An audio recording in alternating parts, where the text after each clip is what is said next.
Hi, my name is Rami Medina, CEO and founder of Prometheus Inc. Our mission is manufacture and shape the future, creating beautiful and revolutionary products that the people can love. Today, I want to introduce you to Adam. Hey Adam, tell me a little about yourself. Let me process this. I am Adam, a robotic personal assistant developed by the Prometheus team.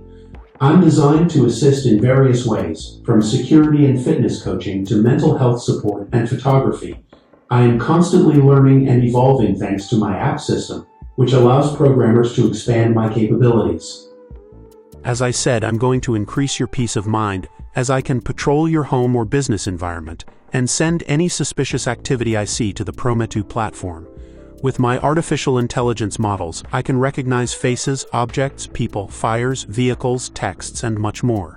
To keep it classy, my outer shell is made from a durable acrylic and a one-way film, so that you can't see my components from the outside in, but I can see from the inside out. This actuator is responsible for the rotation that allows me to go left or right.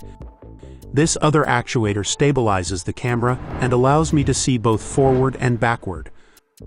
On each side I have two actuators that, thanks to the counterweight of my lithium-ion battery, allow me to roll forward or backward.